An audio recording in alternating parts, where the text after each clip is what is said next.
Has Barry Robson done enough to secure his Aberdeen future? Looking back to folk football, and it is a Tuesday night delight as we had double action tonight with four games.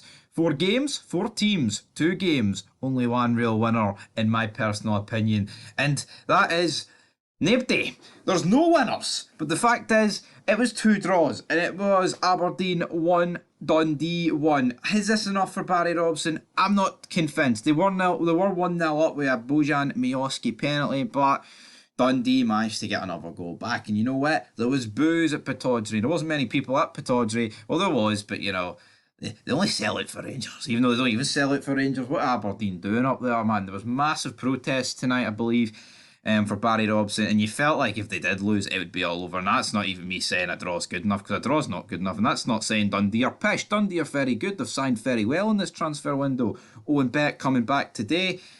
He's missed a big chance at the end there. Beck blows it. But yeah, the first real sign of discontent among the Aberdeen fans, many of whom are now making their feelings about Barry Robson very, very clear indeed. And we did put up a poll about whether or not Barry Robson should be sacked regarding tonight's result. Probably, I don't even know if we can really react to that, if we're being honest. But yeah, we did have the Scottish Cup as well in action, which we'll get to. But Barry Robson, should he be going? I don't think he's going to get sacked off the back of a draw. I think it would have took a defeat tonight. That's not to say you can't get sacked off the back of a draw. Of course you can, but the reality is Barry Robson will remain in the hot seat, in my personal opinion. But as it says here, we've got an update. Full time, Aberdeen 1, Dundee 1. Barry Robson marches defiantly down the touchline, but it's surely impossible to ignore the anger from the Aberdeen fans. Another dismal performance, albeit this one ends in a draw. It could have been worse had Owen Beck hit the target in the 94th minute. Celtic and Rangers up next for the Dons. Will Robson being charged to face the Old Firm? Blind leading the blind, falling miles behind. And know what the problem is, right? I think it would be harsh to sack him if they lost to Celtic, but they always lose to Celtic. You could easily see them keeping them for the Celtic job, right? Celtic scud them because Aberdeen will lie down. Let's be honest here. Let's get the cards on the table, whatever you think what they do or not, right? Celtic have got a great record against Aberdeen, whatever magical reasons are behind it. And then you can see Aberdeen sacking Barry Robson. They bring in whoever. Dwight York was hyping himself up for the Aberdeen job. I know it was a few months ago, but hell, he probably still take it. Whoever will come in might get a wee bounce back result against Rangers, and that would obviously affect Rangers' title push. It absolutely would. But I, for one, want Barry Robson to go now. Thinking of that, again, I don't think if they lost to Celtic, it would mean an automatic sacking, but it's more the thing to do, sacking someone after a loss. But we'll have to wait and see.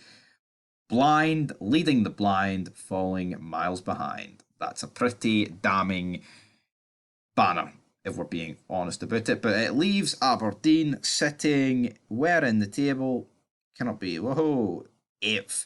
And, you know, there was all that talk about the games in hand that they had, but look, I mean, the games in hand, they're drying up. I mean, they're 18 points behind Hearts, and they win both their games, they're 12, which I think if you sacked them, right, if you sacked Barry Robson and you won your two games in hand and the gap's 12 points, I don't think it's an impossible task.